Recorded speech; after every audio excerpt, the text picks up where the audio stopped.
What's going on, my friends?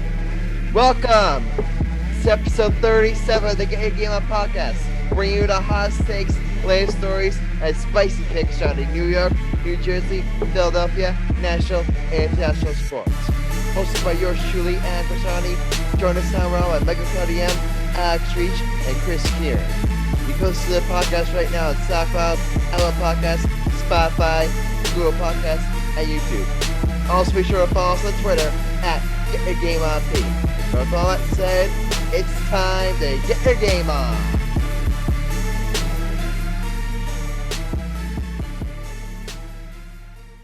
Yo, guys, I'm hyped.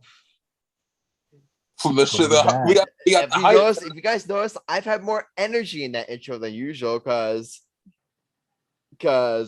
I'm in a great mood. I mean, I said before in our last episode, I'm going on summer vacation in a couple of days, and the Yankees just won 7 straight. So I'm a happy man right now.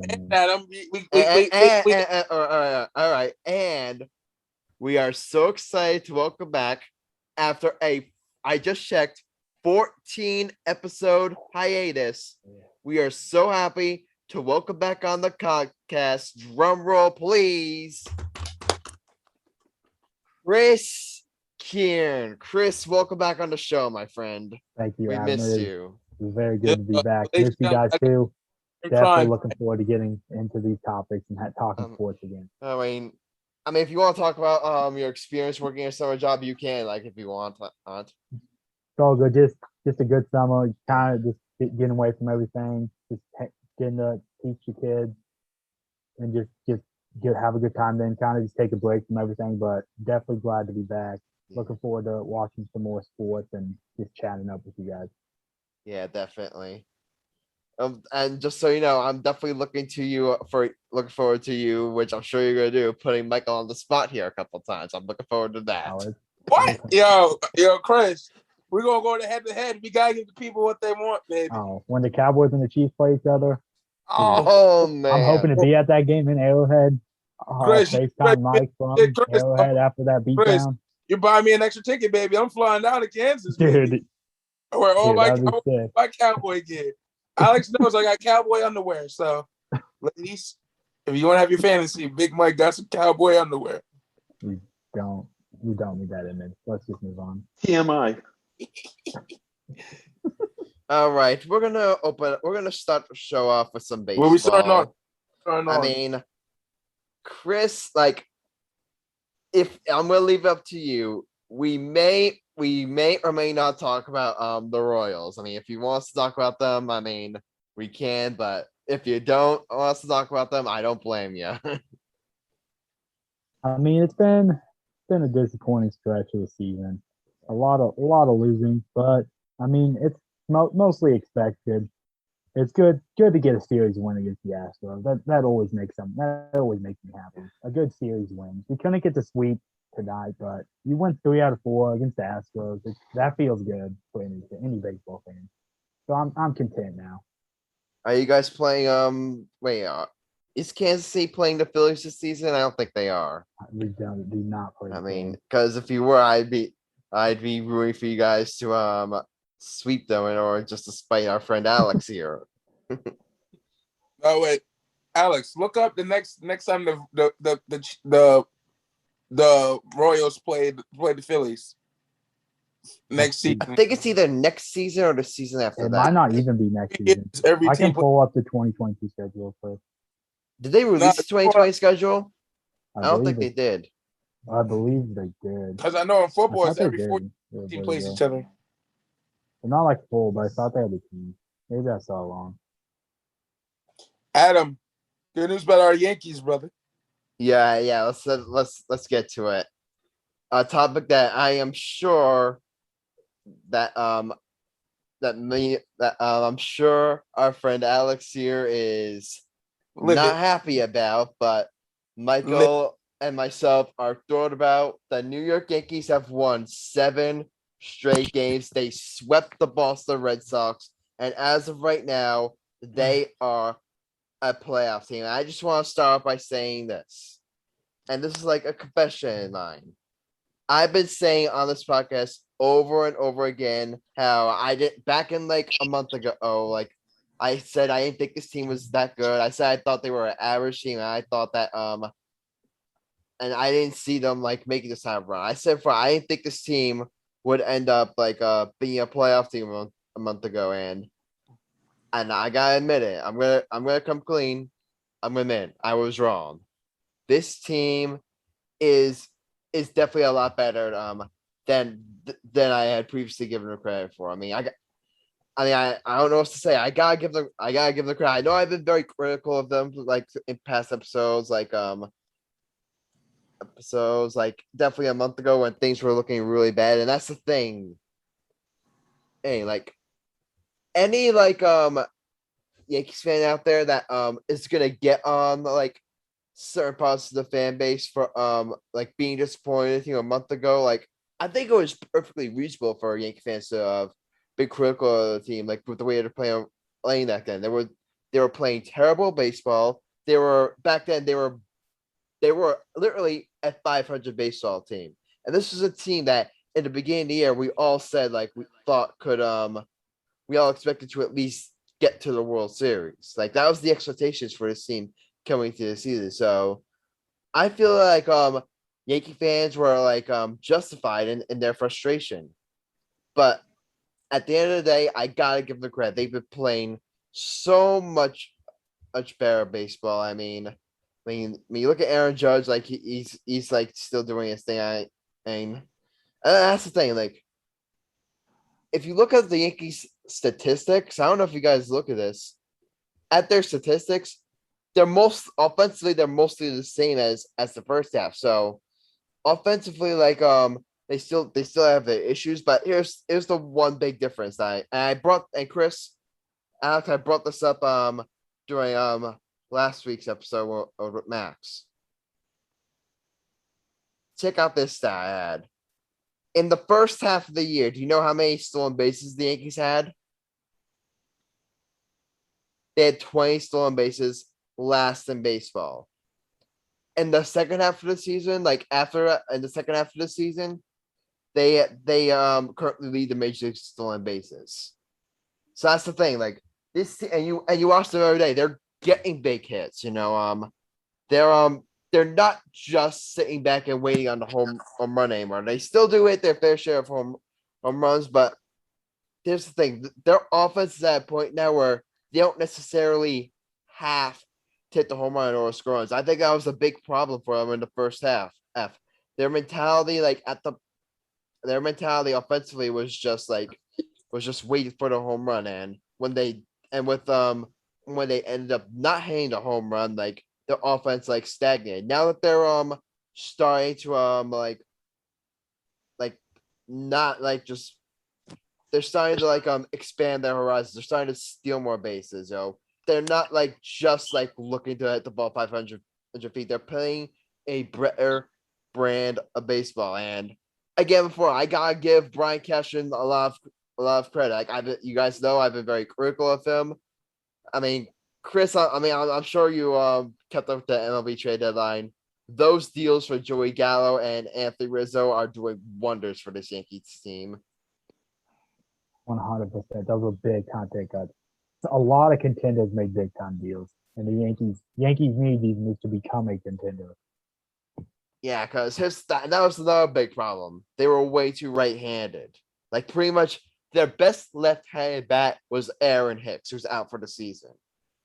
And besides that, like their best left-handed hitter, like with Aaron Scott, was Brett Gardner. They had no quality left-handed bat. So what that did, like, it gives like opposing managers like easy lanes. Like they can easily bring in, like you saw what the Red Sox were able to do in the first half. They were able to bring in like Amavino, who the Yankees decided to trade away, and look at what he's doing with the Red Sox. They managed to fix him. That's neither here nor there. Sorry, I had to just sneak that complaint in there for a second, but if the Red Sox were able to bring in Amavino, he would able to just mow down the Yankees right-handed batters. Now, I don't know if you saw this, but the Red Sox now score. They couldn't do that in this series because they knew that their right-handers would have to face Joey Gallo and Anthony Rizzo. Oh, and those would end up being bad matchups. And so they would Red Sox would have to bring in like a left-hand batter, and then all of a sudden you have all these right-handers to smack around that left-hander. So I just like those two moves right now. I think it's safe to say the Yankees are not even close to playing this good of baseball if they don't make those moves. No way. Definitely, no. But they're playing good baseball, man. It's gonna be fun to watch them the rest of the way. Yeah, I mean, and it's good, and it's good to see them like playing well. I'm happy to see it now. Going forward, like will they keep this up? Like, I'm not gonna say like 100% sure they're gonna keep this up because eventually, like all teams eventually hit their runs. Like baseball's that type of game where you could be playing excellent one week and then go into a slump next. So could the Yankees be hitting a run in the future? It's definitely possible, but they've put themselves in a situation where they now can maybe afford a little bit of a run too. I don't know if you check standings right now. They are right now like they currently hold on to their first wild card. If the season ended today, the Yankees would be hosting the wild card game at Yankee Stadium. I believe they're a game ahead of the Oakland Athletics, currently hold the second wild card, and they're a game and a half above the Red Sox. So the Yankees have put themselves in a position where I want to say they have to be comfortable. They still need to continue like up this hot streak for a lot as possible, but they're in a position where if they eventually do hit it right, they can still like turn things around now. Like so, and I'm not gonna sit here and say it's a guarantee the Yankees make the playoffs. Like I'm not gonna say it's a guarantee, but as the Yankees right now, like you just have to feel happy. I have no idea if you're a Yankees fan how you could like not feel happy with the way this team is playing. I mean, Michael, you raise your hand. Go ahead. Yeah, I agree with you 100% what you said, brother. But however, you could have like the greatest baseball team of all time for the season. Any team can win on any given night. Don't get me wrong, Adam. Oh, I definitely. think we've been playing our best baseball in the last couple of weeks. But here's the thing: if we could win more games, we could probably get into the playoffs. But here's the thing about wild card games: we do really good in wild card games, Adam. Like in the last, we're 2-1 in the wild card game. We're 2-1 in wild card games. The one wild card we lost was at home. Was that all the wild card games the Yankees have been in have been like at Yankee Stadium? Yeah, the only time we lost in 2015 was to guess who? The Houston Astros. The Astros.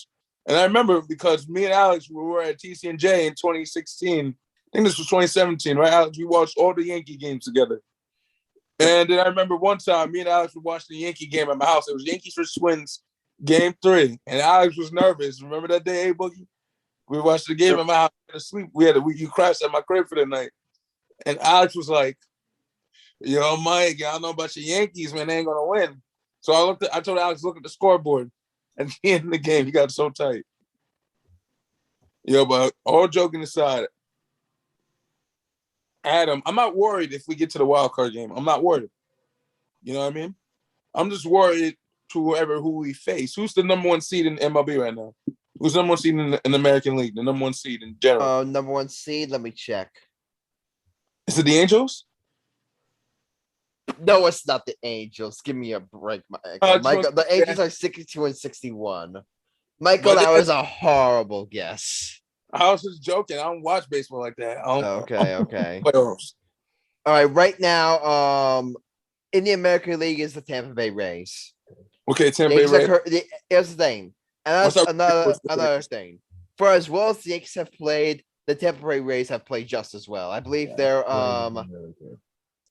in the last 10 games they have like 7. They're like 7-3. They've been playing excellent baseball. They just swept the Baltimore Orioles. So we will be. That's the thing. The Yankees can keep on playing it this high all they want. If the Tampa Bay Rays continue to play as good, it's not going to matter. So the division race, like for as well as the Yankees, for as well as they played, like still winning the division is going to be like a challenge for them to say at least. So I think So I think right now, if you're a Yankees fan, you're looking to secure that first wild card, have that wild card game at Yankee Stadium. And I don't know about you guys.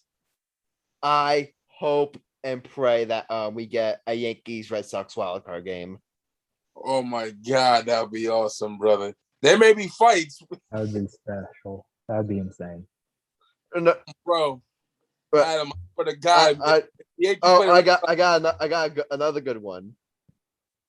Yankees Astros wild card game. Adam, I may go to jail that game if I go to the Astro game. I may be swinging. So The let's hope. Astros they better not make the World Series even. If the Astros make the World Series, the Astros right now, they're technically in first. They're in first place in the American League West, but their Astros like they've been like kind of like cold like recently. I don't know if you heard.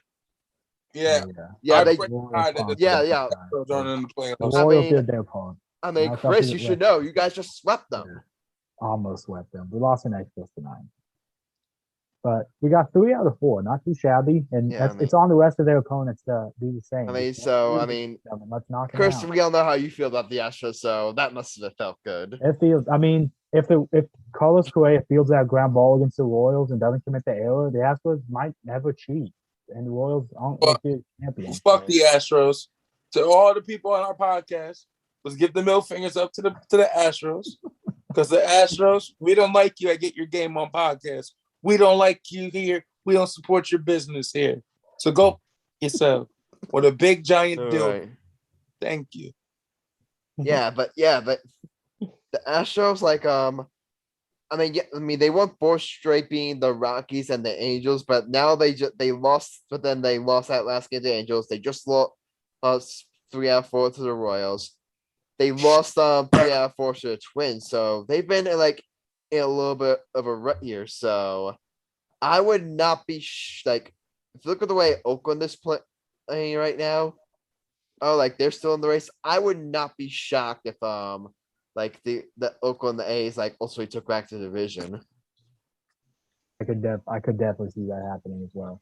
I think it's gonna be very interesting race. I think the AL Central, the White Sox pretty much have that locked up. I don't see any other team challenging them. I think the Rays have for the most part have the East locked up. So it's gonna come down to the Astros, the Yankees, the A's, and the Red Sox for those last 3 playoff spots.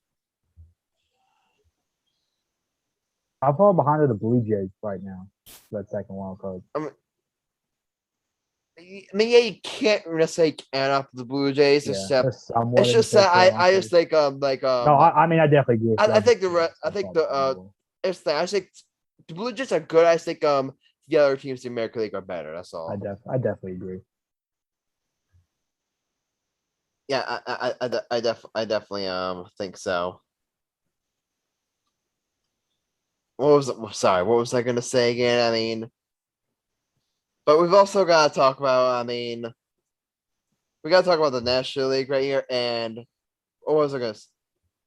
And we got to talk about, since we are a New York, New Jersey, Philadelphia Red Sox, we got to talk about the free-falling New York Mets. It is just, I really wish we had Marcellus on this episode because it's not been good. That's all we're gonna say right now. It has not been in good times in Metland.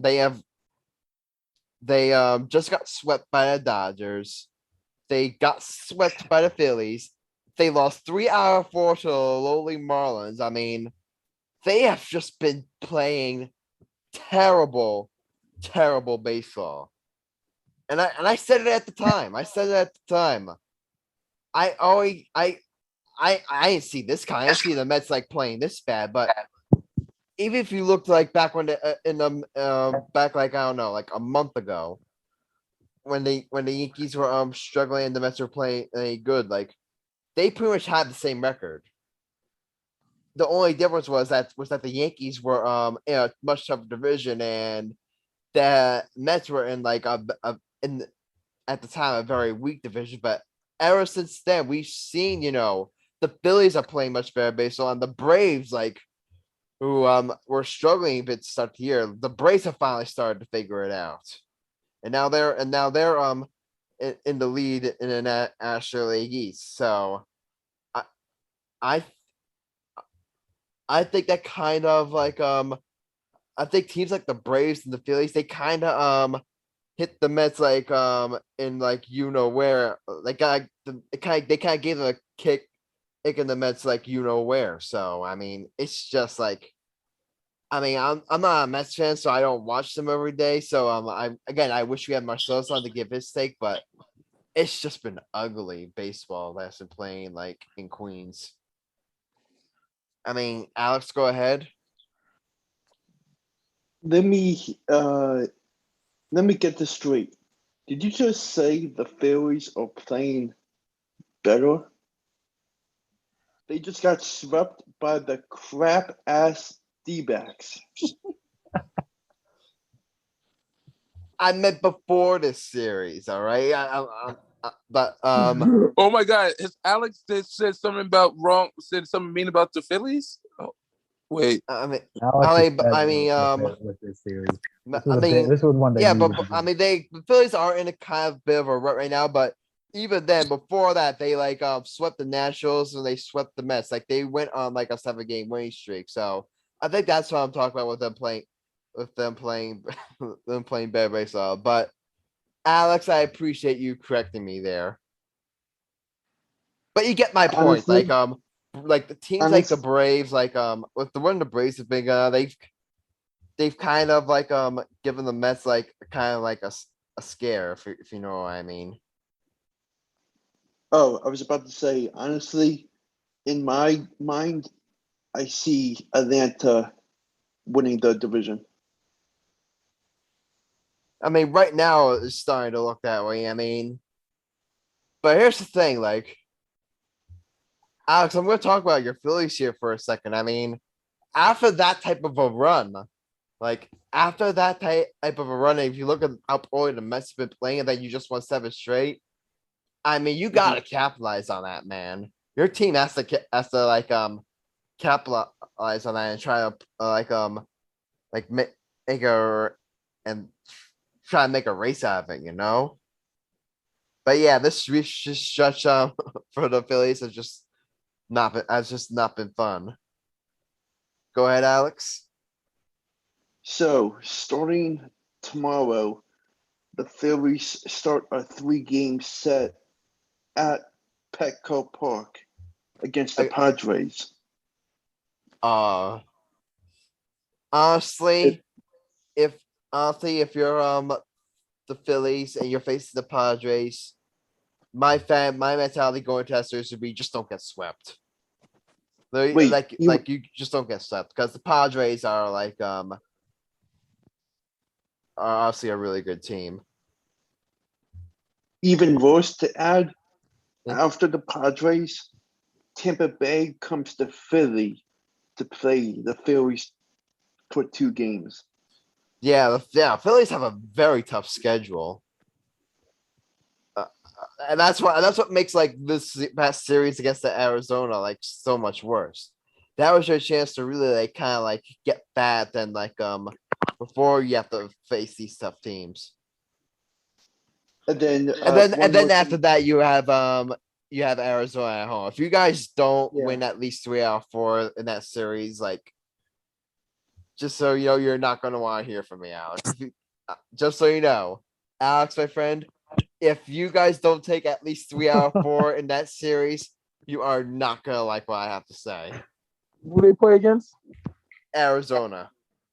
Alex, I got no words for you, dude. Here, Adam, I'll make you a bet. What? Oh, no.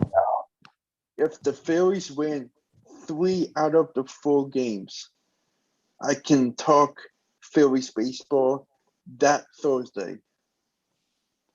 Okay. And if they don't, myself and the rest of the people of this podcast, we can laugh at the Phillies. Yes. They don't win 3 out of 4. The Phillies might not be relevant enough to talk about in the playoff race.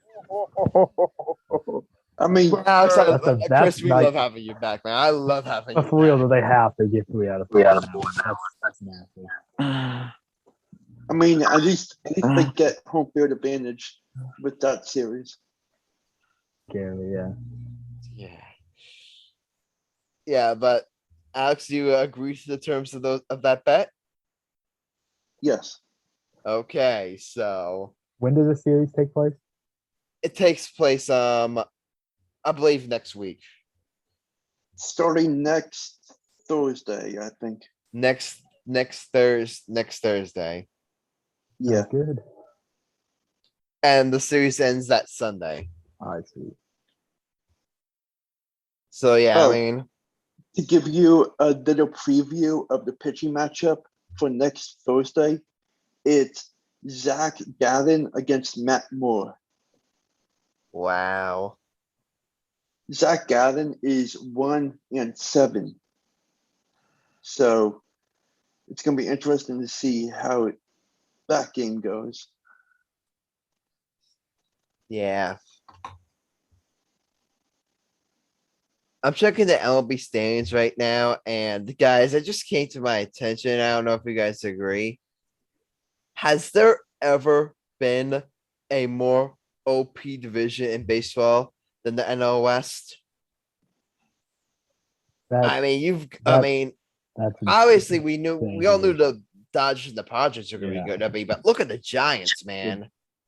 That's very impressive. I mean, they have just been like, I think they're the biggest surprise of the season, to be honest I with you. agree 100%. Without a doubt. I mean, this is a team that we all thought I thought was like going to be like last. Did I pick them to be last in the NL West? I don't really know. I don't really remember, but you guys get my point. Like No, they definitely want above the Dodgers or Padres. yeah, but that's my point. I mean, but they have just played outstanding baseball. I mean, Brandon Crawford's had an unbelievable season. Buster Posey, I mean, it's just been unbelievable as well. He ever since he's come. I mean, he did get hurt point of the year, but I remember Buster Posey missed all of last season with COVID, and he's came back and he's played like some of the best baseball like we've seen Buster Posey play in like a long time. Like this is like Buster Posey has had a season this good since he won the MVP back in 2012. He's definitely been very dominant. Yeah, I mean, but look at this. Like in that season, let me give you a comparison for these stats here. In 2012, like Buster Posey hit 336, 408 on base, 549 slugging, 9.57 OPS. This season, he's hitting 322, on base percentage of 416, slugging percentage of 536, OPS of 952. Nearly identical numbers to that 2012 season. I mean, he's just been Insane. Unbelievable. Almost I don't think any of us almost saw a this coming from decade Buster ago, he's Posey. still doing this. I don't think I never No, saw this coming. Like definitely after a year not. off of COVID, you No, figure he's no getting up chance. there from age. I mean, he has just played unbelievable. Definitely one of like the better storylines I think of this baseball season.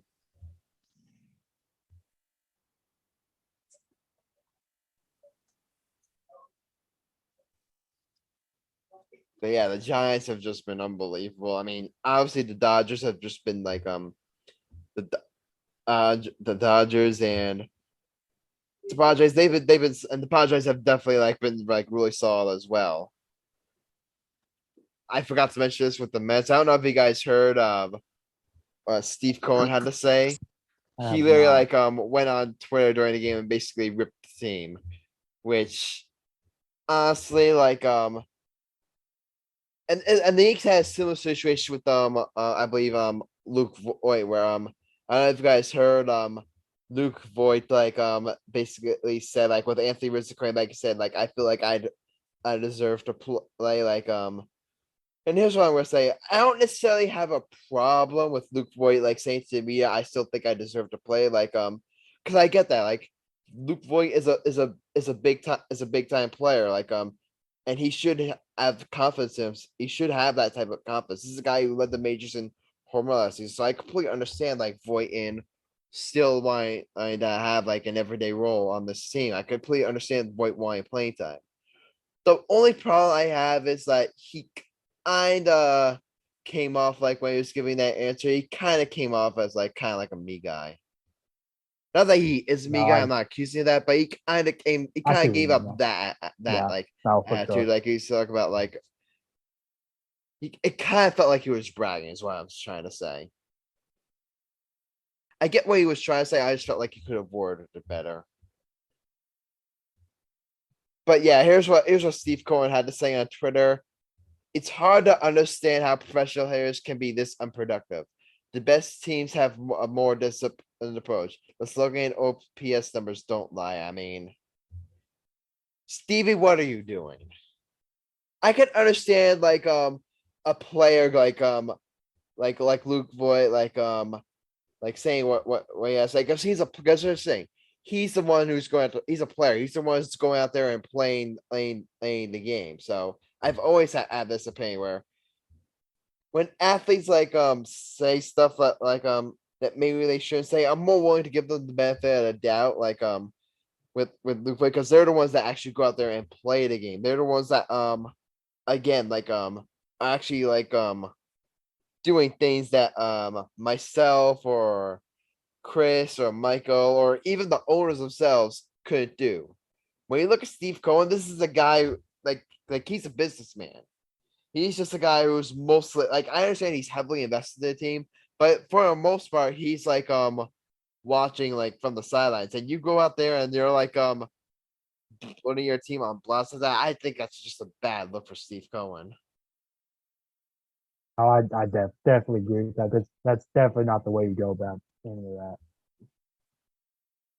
And I was listening to again, I always cite them as a source. I was listening to Mike K's show earlier, and they did bring up a great point. Here's the thing: if Twitter was around when George Steinbrenner owned the Yankees, he would definitely do what Steve Cohen did. 1,000%. Because Steve Cohen, as an owner, he kind of has that George Steinbrenner, tough mentality, and a lot of Met fans, I'm sure that's what they want at, because when you look at all those years with the Wilpons basically not caring, I'm sure they want a guy who's tough like that, who has that kind of mentality. But I definitely think Steve Cohen, I understand his frustration. I definitely thought he crossed the line there. But yeah, I mean, that's basically pretty much all we have to say. The Mets are in free fall, and the Yankees are playing excellent baseball, and we'll see what happens with your Phillies Alex. I mean, we're at what, 6 weeks left in the baseball season. It's gonna be this race is gonna be very interesting. I feel, with the American League wild card race, ace, and everything. I really am looking forward. It's gonna be a very, very fun last 6 months of the season. So buckle up. But now we're gonna move on to Chris. I've started doing this. I've started giving puns to introduce our next segment here. So what pun am I gonna use today? The segment of the show that is a Joey Gallo missile. Mike's hot take. Michael Cunningham, take it away. Oh, Adam. Oh, baby, that was good. All right, boys. I was at home, doing some research. They said Stephen A. Smith. I got some on Stephen A. Smith today. Stephen A. Smith, and I agree with him, said that Klay Thompson is a top 5 shooter. People disrespect Klay Thompson more than any other player in the league, in my opinion. He's one of the people that they disrespect.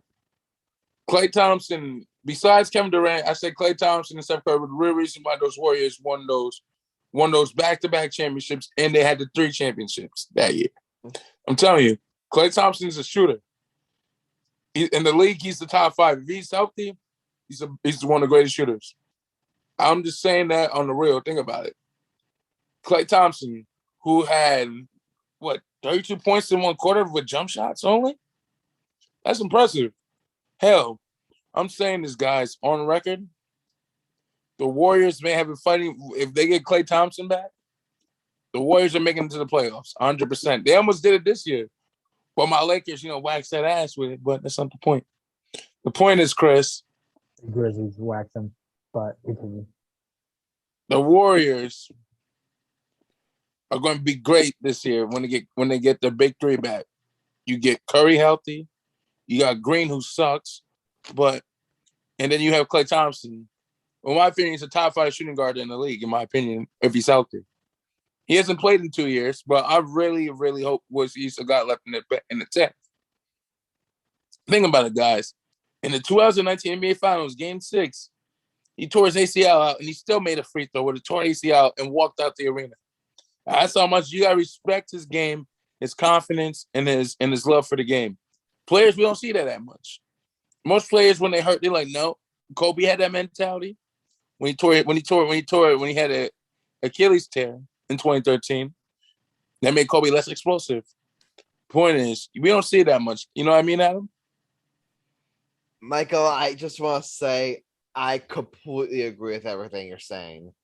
I mean, Klay Thompson, he's about him being a top 5 shooter in the league, definitely. I mean, I think you could make the case that Klay Thompson is up there with some of the greatest shooters of all time. Absolutely. People give him no respect. They give him no respect because everyone's saying here's the thing. Kevin Durant and Steph Curry obviously took the headlines of that Golden State Warriors super team, and rightfully so. But Klay Thompson was definitely a very, very big part of that team. That's the reason why they won it, because he was guarding LeBron, Kyrie, and Kevin Love, all 3 of those series, and that's why they won in 2017. But here's the thing: I wouldn't say he's the reason they won, but he was definitely a major part People of it. call me crazy for this. The one flaw that I think holds Klay back from being a true superstar is he's not the best at creating his own shot. He's more of an off the ball type of player. He's an old school shooting guard like Reggie Miller and Rip Hamilton. Yeah. Because it's saying Steph Curry and Kevin Durant, they can create their own shots. Thompson's a spot up shooter. He can get 1-2 dribbles. He can shoot. That's all he needs. He plays like a old school shooting guard. Exactly. And I'm not trying to disrespect Klay Thompson. He's still, in my opinion, a star level player. I just don't think the thing that Klay Thompson is, I just feel like he's not the type of player that can be the best player on a championship team, because I feel like he needs I feel like he's much better as a Robin than a Batman. And I don't think there's anything. I don't think there's anything wrong with all that. I think the role he plays in Golden State is the absolute perfect role for him. I'm telling you. Let me ask you a question. If he was on a different team, you think he would be a superstar? If he was on a different team, I would say no. I think he'll be still a superstar. Going off that, would you call Bradley Beal a superstar? Absolutely. If he goes to a different team, I think he'll be a superstar. If he's on a star, I think so. Superstar. Wait, he left the league. No. That's the best similarity, I think, for Klay on a different team. I think superstar is a bit of a reach. It's a bit too far for Bradley Beal. I agree. He's an excellent player. Don't get me wrong, but I agree. I agree. Which is why I say Klay Thompson is not a superstar. I think Klay Thompson could be a superstar if he was in the Eastern Conference. I think he'll be a superstar in the Eastern Conference, because the Eastern Conference, anybody could be a superstar. For example, DeMar DeRozan, 2018, when he played for Toronto, he was a superstar. When he went to the San Antonio Spurs, he became a regular player.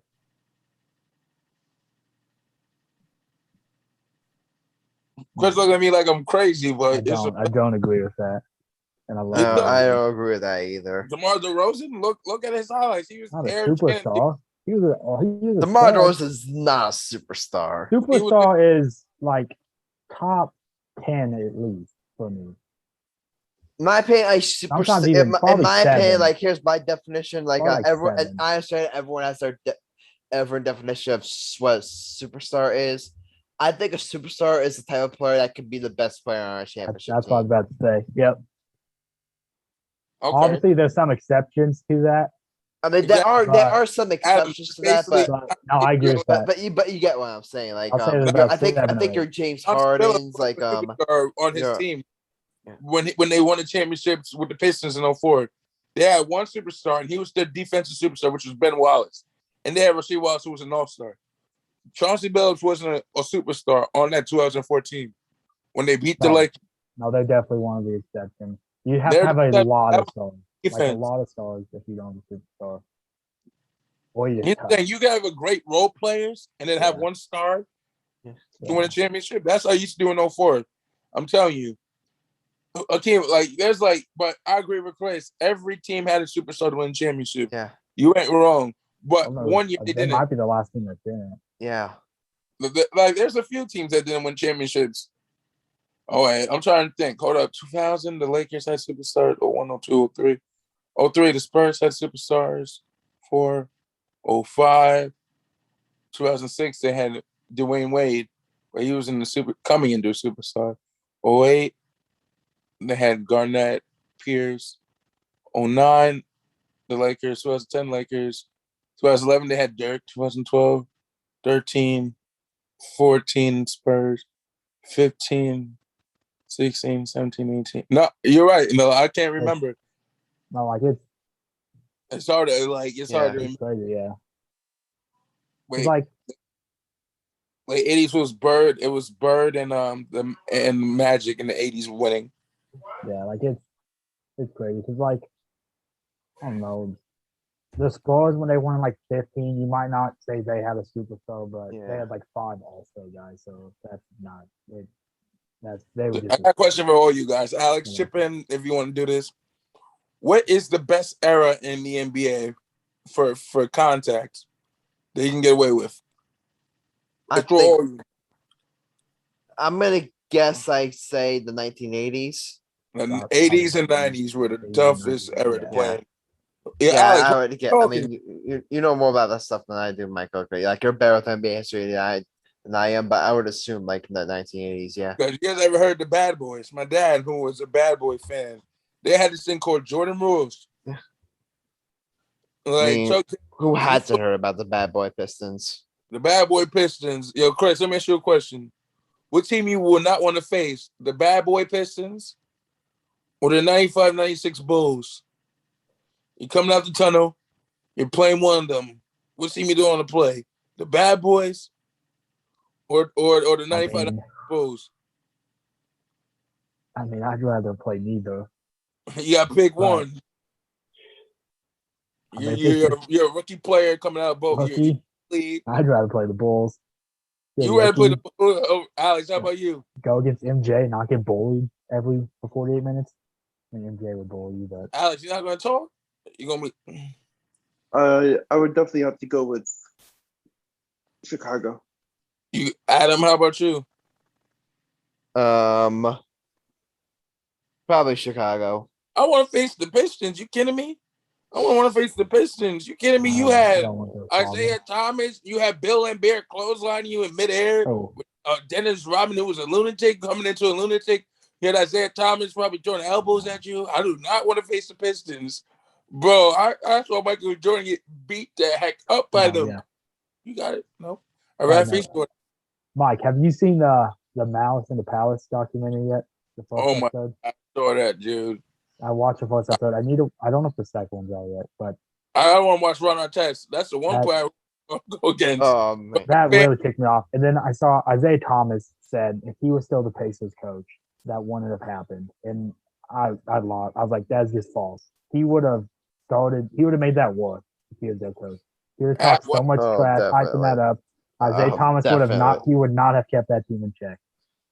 Ron Artest, who was basically laying down on the bench on what's that thing called on the time score on the coming onto the scores table, laying down on it.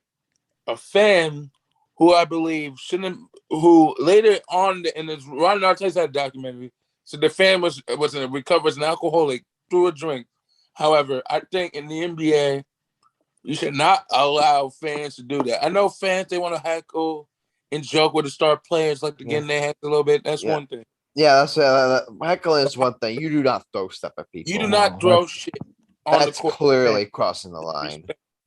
Like, I don't care if you try to be funny. You can talk about their family. That's too much. But talk about how they play. Like, yo, tell like for example, you say LeBron, you can't score in a whorehouse.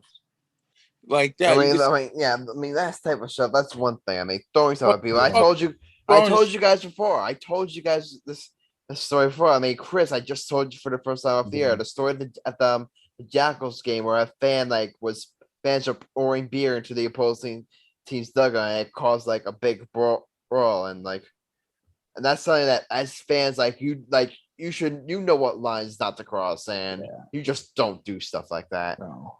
I understand you can be funny. You want to be funny, and that's the thing. And then we have that situation like in the playoffs where that one fan threw a water bottle at Kyrie Irving. I mean, and one fan spit on Trae Young. Another fan poured popcorn on Russell Westbrook. That's stuff that's clearly crossing the line. That is just unacceptable. And Philly fans are way disrespectful. I'm saying that now. Philly fans are the worst. Yeah. And now that you can agree with that, y'all some crazy fans. And don't be biased. You're under oath. Yeah, we are definitely crazy when it comes to sports. Yeah. So that's my hot take, boys. Yeah, but before that, I was gonna ask you, Michael, going back to Klay Thompson. I want to propose this question to you. Go ahead, brother. Do you think Klay Thompson is a top 15 player right now in the NBA? If he's healthy, yeah, absolutely. This is my. I think he's borderline. When he's healthy, yes. But here's the thing, Adam. He hasn't played in over 2 years. Yeah, he hasn't played it. So, yeah, I mean, I think this season, ACL injury. He's coming from an ACL injury. Yeah. Most players don't come back great. No. After ACL injuries. I have never seen it happen. Only Jason Kidd. When Jason Kidd was playing, he was getting less triple doubles, but he still got them. When you have an ACL injury, you know what type of player you're going to be. Yeah, but here's the thing, though. I could see I could see Klay Thompson coming back from his ACL injury because he's the type of player he's never relied on his athleticism. Except for he's more of a spot up shooter. He's the type of he never really relied on his athleticism. We look at a player for example, Derrick Rose. He was the type of player that relied on his athleticism. That's why the ACL injury really derailed his career. Yeah, but Derrick Rose still got his athleticism. But here's the thing: if Derrick Rose, that ACL injury, if that never happened, Derrick Rose, I said before, would have gone down as one of the greatest point guards of all time. Yeah, but I can't wait to see the Warriors play this season with a healthy Klay Thompson, and if Steph Curry can repeat what he did last year. I'm gonna give it a bold take, guys. I would not be surprised if the Warriors were a top 14 in the West this season. Oh, that one's I'm gonna make a prediction for the West, for the top 4 teams in the East and West. Number 1, it's gonna be the Lakers. We'll save that for our NBA predictions video. Please. We don't want to give spoilers away to our viewers for our NBA predictions, season predictions video. I want to just do one of these. 1 Lakers, number 2 is going to be the Nets. Okay, fine. All right, fine. That's fair enough.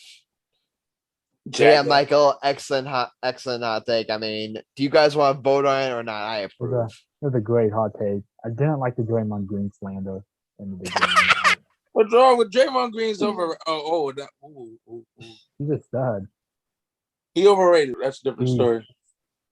He's not as good now, but they don't win those championships without him. Yeah, I mean, he's still a key part of their team. He's still a great player. I mean, he's not making clutch layups against the Grizzlies. He's not amazing, but he's still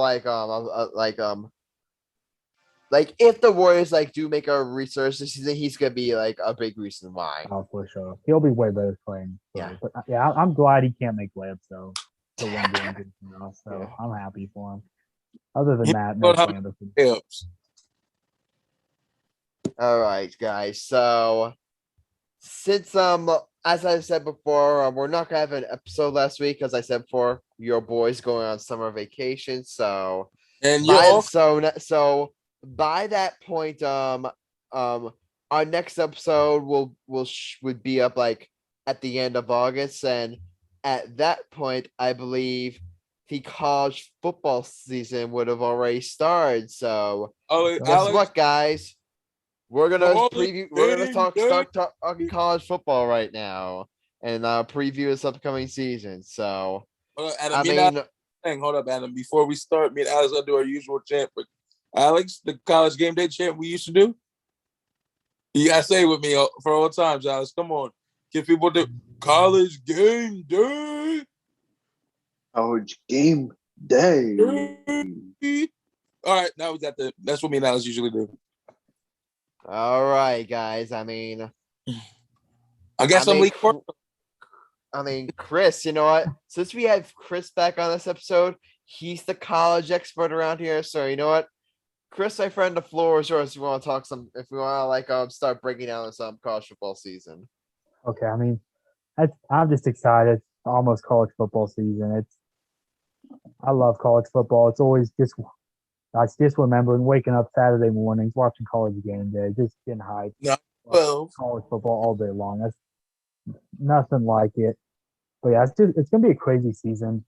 We got all the drama about conferences switching up too, so that's gonna be a storyline to watch.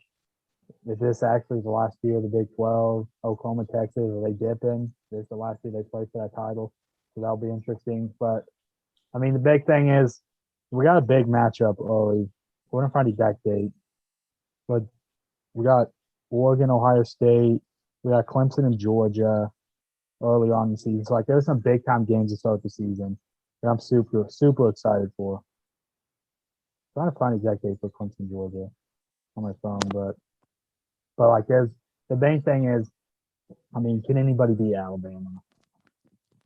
I'm not super confident in that, but we'll see how it goes.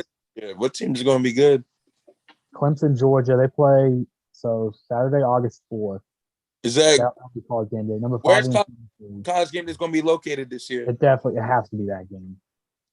Clemson, Georgia. And ladies and gentlemen, I consider myself the lead Corso of the Get Your Game On podcast because I always put my shenanigans.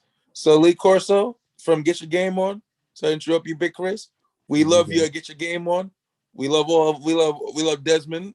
Desmond's the dog. We love them all. Kirk. We love you 3. So Alex considered himself the Kirk of the Get Your Game On policy. Chris is I'm Desmond and the lead Corso, and I consider Chris the lead and the host, and Adam's the other host too. It's Bear because he does the bet situation. I dig it. I'm let's go Bear college game day. Adam's like, who the hell is Bear? Bear's the go. Bear's the go. And guys, I can't wait to watch some college game day games with you guys. If we're ever Chris, if you're ever in Jersey, you know what's house to be at. Yeah, we should definitely Alex, do a college game day like Zoom meeting or a get together or something like that. We should have a college game day Zoom meeting. Just get your game on. We love this is what we do. Fans, we're doing this for you guys. So hey Chris, what's your picks for college football this year? What's your pick? Before that, I want to ask Chris this, in this regards to all a lot of the top teams out there, like you got Alabama, Clemson, Ohio State. They all lost their starting quarterbacks. Like Ohio State lost Justin Fields, Alabama lost Mac Jones, and Clemson lost Trevor Lawrence. So I mean, you're obviously more into like the recruiting process than I am, but talk about how that's gonna affect the season this year, because those are 3 big time teams. No, 100%. They all lost studs, but I will say they all have the three quarterbacks replacing those teams. They're all going to be Heisman front runners still. Clemson's quarterback, I'm going to mispronounce this, but DJ, you would, I'm not, no clue. You would get Laley. Well, that's probably not right, but he was a top recruit 2 years ago, so he was there last season. He had a game where he played a little bit when Lawrence got hurt. I remember. I think it was Notre Dame. He can't play, if I remember right. He had some good moments, but like he was a top recruit. I don't know much about Ohio State's quarterback, but I know Bryce Young at Alabama is there's that team's gonna be special. Like I'm not. I mean, they always have top quarterbacks just coming in year out, but it's just gonna be a process of like getting adjusted to um like the situations. But I mean, the rosters are loaded on both sides. Some holes defensively for Clemson, maybe, and maybe some other spots for teams. But like, it's a long season, and these teams definitely still have more talent than like anybody else in the country. So I mean, these teams are in a spot where they can lose a regular season game and still easily make the playoffs. So if that happens for these teams, it's not a big deal. They just got to be playing good football at the end. Yeah, Chris, I also wanted to ask you, like, obviously, like, obviously with the college football, you got your top dogs, like, again, the schools I mentioned, Alabama, Clemson, Ohio State, Notre Dame. Do you think there's like a sleeper team that we're not talking about that could potentially sneak into the playoffs? So like it's so tough because like SEC winner's going to get in. Um, the Ohio State would get in if they only have one loss. Oklahoma would get a Big 12 team will have a good chance. An ACC team will get in. So like with from those four conferences, you get at least three. It'd be surprising if the winners don't get in. So you have three locks basically from those winners, and it'll probably be those teams. Maybe like I don't know if it's Oklahoma or bust probably in Big 12. Ohio State maybe a different Big Ten team could sneak in, but that would be tough too. So you probably have one of those two teams, and then the ACC probably have Clemson again unless they lose two games, which would be tough. But like so much could happen. And then the SEC, I think you have a good chance of two teams there. Like it's super tough, but the sleeper team for me, I would say North Carolina with Sam Howell. Sam Howell, I think he's probably the best quarterback prospect going into next year's draft. He's a big time player, and I think if they can upset Clemson, that puts them in prime position to potentially make the playoffs.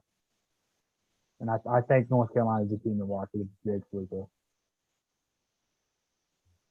Yeah, definitely. I mean, Chris, go ahead, Chris, Alex. what are your thoughts on Penn State, Wisconsin? Penn State, Wisconsin. That'll be. Do they play early in the season? Do you know? Oh, they do play week one.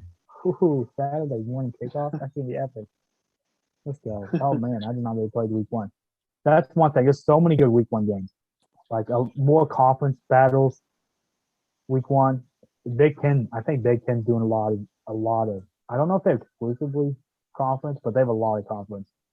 They also have Ohio State doesn't play conference team. No, they do play Minnesota. So like they play at Minnesota. That's a tough week one game. You have like Indiana and Iowa week one. So like the Big Ten's going right into the gauntlet, which I have mixed feelings about. But like that Penn State Wisconsin's gonna be really, really sneaky. I think I like Wisconsin at home in that one, but we still got a couple weeks out, so it's still a lot to learn about these teams as we get closer.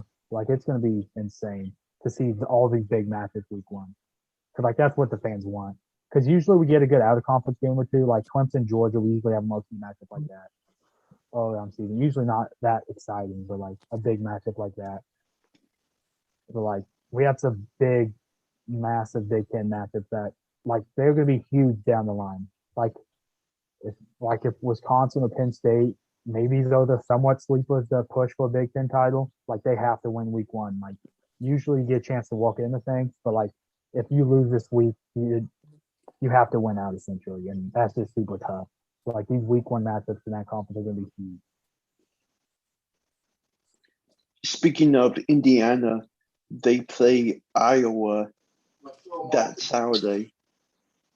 Playing on the road in Iowa to start the season, that's tough. That's a tough place to play, and I don't see them winning that one. But there's a lot to like about that, though. Yeah, it's like they really get into those competitions quickly. So I'm excited for that.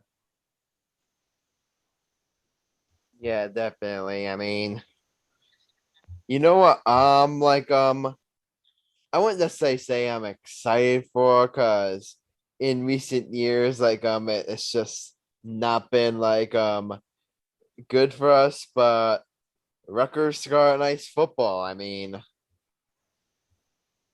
gonna give some brief thoughts. Obviously, I'm the resident Rutgers fan, kind of Rutgers fan here, even though I'm more of an observer than anything else. But I think this season, I think Rutgers makes a surprise to people, but because if you look at them last season, they were in a lot of games, and that was and remember before in the past they would get blown out by teams like Ohio State and Michigan, where it would end up being close. I don't know if you saw Chris last season they took Michigan to overtime. I remember that. Yeah, granted, last year Michigan wasn't that good, but you get my point. And they put up they were competent against Ohio State too. I believe they're not getting blown out as easily anymore. So I think Greg Anano is this is gonna be I think a big season for him to really try to start getting this program headed in the right direction. I definitely agree with that. The big one for my team too is KU, but I'm just hoping they can get a win or two myself. But I'm just excited for college football to be back. Yeah, we have games next Saturday, a couple. Yeah. So last season, Ohio State only played 6 games. Yeah, it's crazy to think. It seems like a long time ago now, but when you think about it, it seems like a long time ago when it actually really wasn't that long ago that Ohio State was playing 16. So it really speaks to how far sports has come since those pandemic days. Now unfortunately with the Delta variant surge, we still gotta be cautious, but it's still it still feels good to have a full college football season this time around. Definitely. I'm super excited. Michael, you're a bit too quiet here, my man. Talk about this upcoming college football season. A bit too quiet here, my boy. My cats, my dogs have their moment in the sun, But all seriousness, I consider my surprise team for college football, and it's a chant that I do. We are. Yo, Alex, I'm setting you up. My favorite, one of my favorite college teams are we are. Penn State. We are. Penn State. We are. All right. Penn State. And I also like OH. Anybody know that one? Yo, if y'all don't know this chant for this football team, I like them. Yo, give me a hint. Chris, OH? I don't know this chant. Ohio. Oh, it's from Ohio. Oh, Adam, Yeah. OH? Ohio. We're not big Ohio State fans in this podcast. I have a friend named Ryan McElroy that been on the show a couple of times. Y'all know Ryan, who's a big Ohio State fan. For me, my favorite college team for football, Gator Nation. You're a Florida fan? Gator Nation. And also, we going to Death Valley. We're going to Death Valley, one of the greatest college rivalries. I can't wait to see Florida versus LSU, baby. I think it's big. And you can't win in the Swamp. I'm telling you, any SEC team that's playing at the Swamp with all them fans, Oh God! Alex, Chris. Alabama's gonna whoop them in the swamp. No, not at the swamp. Yes. If it's any other place, No. Alabama like by Kirk 2 says, touchdowns. the words that Kirk says, if it's at any other place, I'm going Alabama. But you at the swamp. That's you host not Bama and Georgia this season. You're losing 2 games in the swamp at least. You are Florida at the swamp. You are not beating home. Bama or Georgia. Those are Chris, maybe the 2 best teams in the nation. I love you, man. But there's no way in hell that Florida loses at the swamp. I understand if haven't they lost at the swamp like every season recently? But we at the swamp, baby. They always lose in the swamp. Let's check last year's football schedule. You don't lose at the swamp. You don't lose at the swamp. All right, guys. Since I consider myself Lee Corso, you know something, sweethearts. Why? 6 times. I'm saying, I like that song. And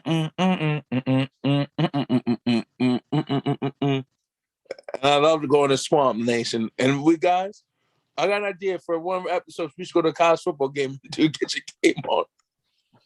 Get your game on a college game. Like during we gotta do college game day edition. Which is an episode. We'll talk about it after. I mean, we'll definitely talk. We'll definitely discuss what guys, we're gonna do, not only for college game day, but NFL game day too. Because it's gonna be very fun times for this podcast. Like with both college, with football coming back in general. I mean, it's gonna be electric. But guys, we're running low on time, so. You guys know what time it is. This is how we end every single episode. Best of the episode. Yep. Best of the episode. So to recap last episode, as I do every time, I got back on track. I had the Dodgers over the Mets on the spread. Dodgers beat the Mets. They covered the spread. I add 10 points. Alex, my friend, had the Yankees over the White Sox on my line. He sold his soul. And you know what? It ended up paying off for him. Yankees beat the White Sox. And he had 50 points. Chris, I obviously made your bang your place. I also had the Yankees. You had the Yankees over the White Sox. So obviously you had 15 points as well. David, dropped this one. He had the Padres over the Rockies. Rockies beat the Padres. So David took an L. Marcellus had the Mets over the Dodgers on the money line. And he took an L, and Michael picked a summer league game, Canes over Mavericks, and you know what? He will on his bet. So Michael takes the dub there. So I love summer league. I'll go to when I'm in Vegas. I go to every summer league game. Okay. For me, I'm when it comes to betting summer league, I win every time. Don't bet against me in summer league. All right, Chris. Remember when I told you earlier that when we did our best segment, you would like what you have to hear? I hope that's true. Well, guess what, my friend? You are right now our current ringleader in first place. 1917 record, 187.19 points. He hasn't been here in 14 episodes, and he's kicking our ass. All right. We are extending that lead. Well, right behind you, Chris, is yours truly. I'm currently in second place, 17-19 record. 180.04 points. Michael, my friend, you're in third place, 1970 record, 174.27 points.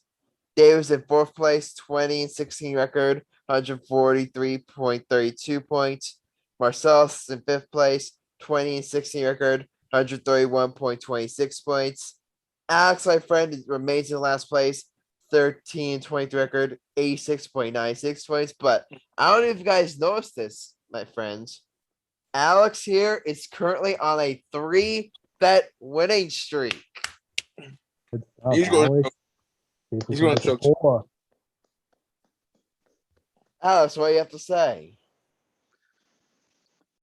May the streak continue.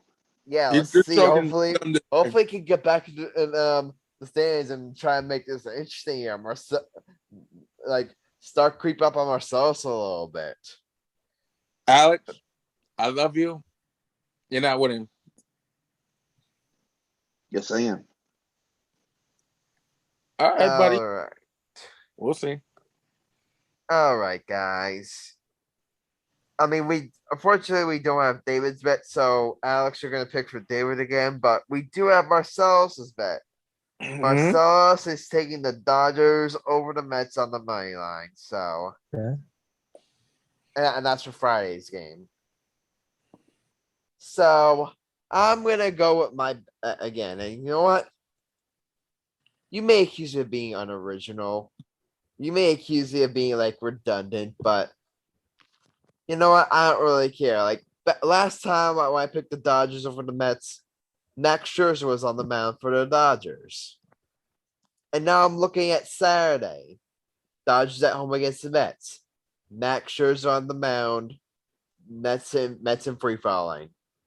So I'm going to take that bet. I'm going to do a repeat. And on Saturday, I'm going to take the Dodgers over the Mets on the spread minus a run and a half. So that's my bet. Okay. I like it. If it ain't broke, don't fix it.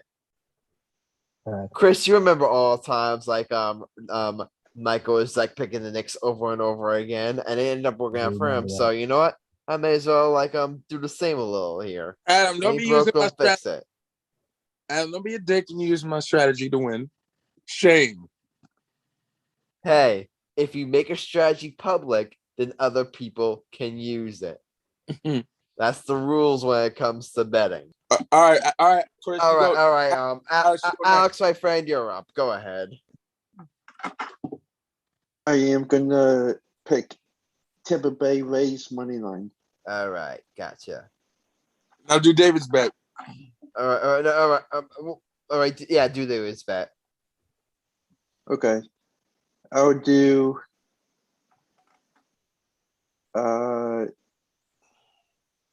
Dodgers over Phillies. I mean Padres over Phillies. Dodgers over Mets. You know what? No. I meant Padres over Phillies.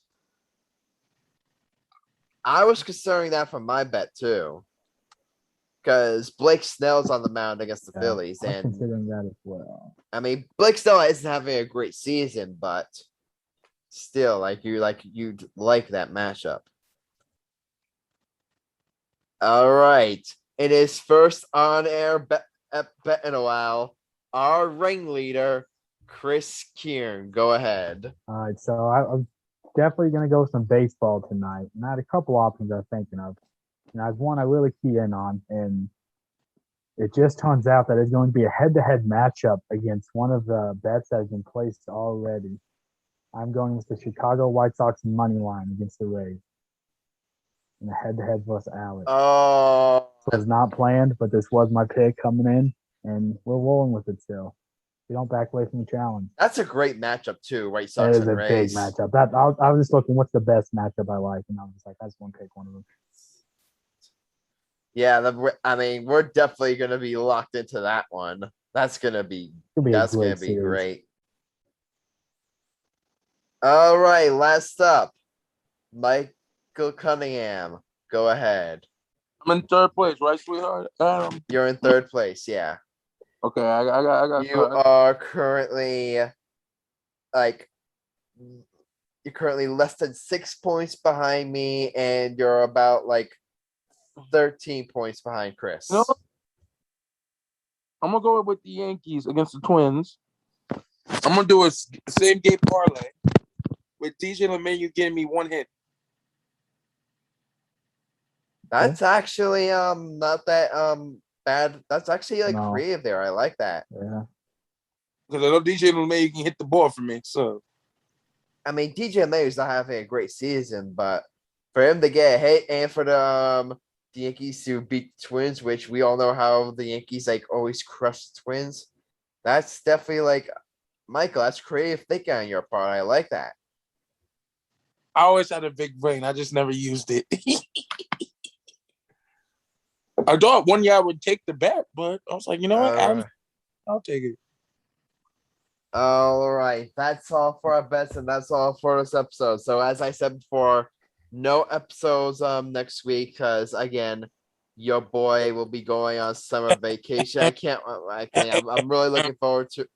Just so you guys know, I'm really let me talk, Michael. Then you can talk. But I'm really looking forward to it.